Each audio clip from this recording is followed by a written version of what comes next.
Hello, this is Kristen Gibbs, Director of Product Program, and this is the Family Clover Go app training. What is Clover Go? Clover Go is a credit and debit card processing app. It allows individual girls and troops to accept credit and debit cards during Girl Scout product programs.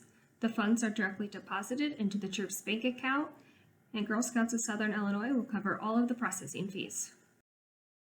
Clover Go is for payments on the go. Troops can use it as cookie boosts with a single login on multiple devices, and girls can use it to take payments from family and friends when taking orders. How are payments taken?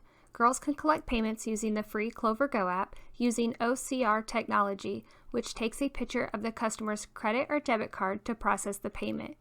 You can also manually key in a customer's card info through the app to process a payment. Where does the money go?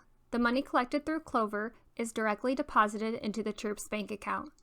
Troop leaders and cookie managers will use their Clover account to monitor girl transactions. Troop leaders and cookie managers will also record girl payments into eBuddy. Each Clover user must be set up under a unique email address.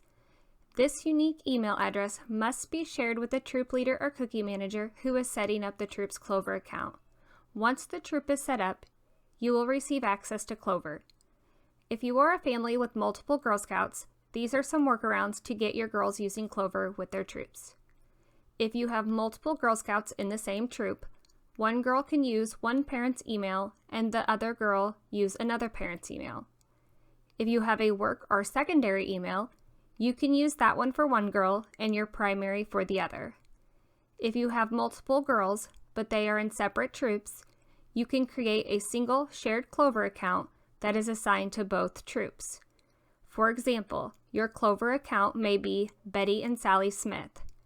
You will just need to switch between Betty's merchant ID when selling with Betty and Sally's merchant ID when selling with Sally. If you have multiple girls and use a Gmail account, you can use an alias without having to create a new email address. You can add any text after a plus sign, and all of the mail goes to the same inbox with no setup required. For example, if your email is troopmom@gmail.com, you receive all email for troopmom plus Sally@gmail.com, and all email for troopmom plus Betty@gmail.com without needing to do anything special in Gmail. Just make sure you provide your girl's troop leader with the alias email for each girl.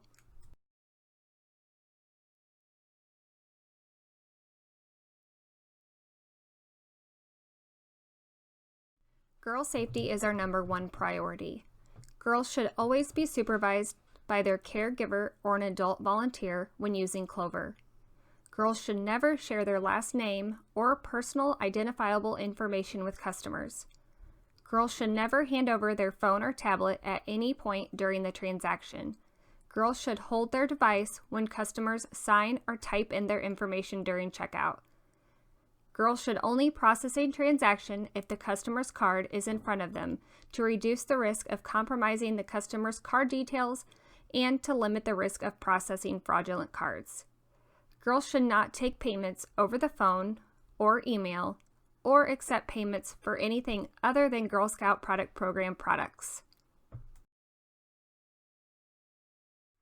Once your troop leader or product manager has added your Girl Scouts information into their Clover account, the system will automatically send you an email with a link to verify your information and set up a password. You will need to download the Clover Go app to the smartphone or device that your Girl Scout will be using during the product program. Once the app is downloaded, open it up and log in. You will use the email and password you created through the email link. You will want to set up a quick access numeric code that you will use for future logins. The first time that you log into the app, you will need to complete these steps. First, accept the terms of service. 2, allow push notifications. 3, when prompted, you will need to allow Clover to access your location while using the app. This is mandatory, as if it is not set, the application may not work properly. 4, create your 4-digit passcode. And 5, if you purchase a card reader device, you will pair it now. If not, you can click Skip for now. The first time you use the app, it will be in quick mode. You will need to slide the toggle switch to inventory mode. You will only need to do this once, as the app will remember your preference the next time you log in.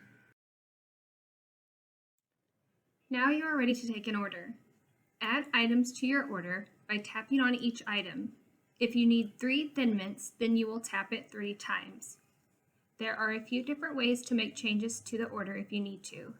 You can remove or edit an item by swiping left and selecting Edit or Remove. Using the Edit item is helpful if you have large quantities of a single item, so you do not have to tap it, say 20 times. You can also tap on the caret button to open the cart and edit or remove items if needed. Once your order is prepared, you will need to tap Checkout. If you are using a Clover reader, the green halo around the card image reader means that the reader is connected and ready. You can also enter a payment note here. Then you will swipe, dip, or tap and follow the instructions on the screen to process the payment. If you are processing a payment without a reader, click Key, Scan, and follow the instructions on the screen. If you want to collect a payment using OCR, you will need to make sure that the card present is toggled to Yes.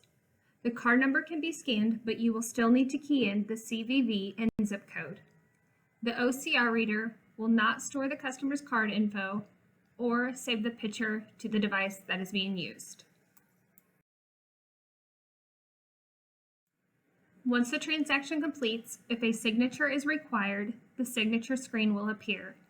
Sometimes a signature is not required, such as in the case of Apple Pay and some cards.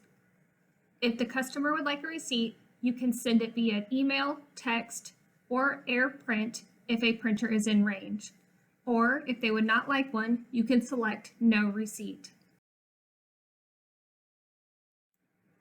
If the customer would like a receipt, you will need to select their desired delivery method and enter their information. If you are processing a repeat customer with the same card, their email address or phone number may appear automatically. You can send to the previous address or add a new one.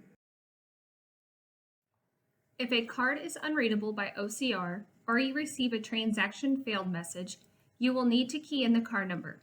You will need to go back to the Collect Payment screen and select Key in Card to manually enter the card number.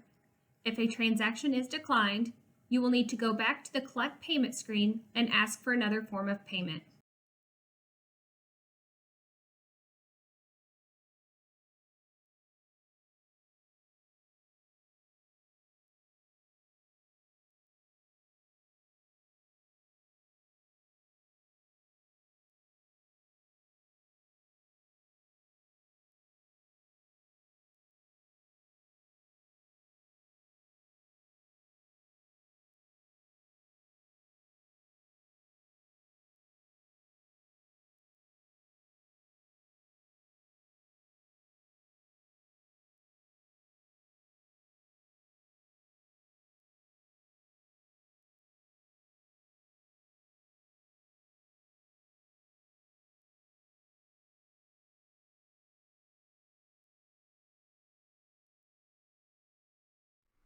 If girls are sharing the same phone to collect Clover payments, they must log in with their own Clover credentials.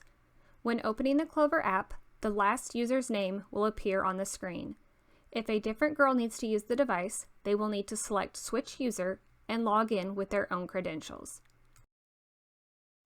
If you have any questions about technical issues or questions regarding billing or chargebacks and all non-Clover functionality questions, please contact the customer service number listed on this screen. This is a 24/7 number and is dedicated to Girl Scouts only.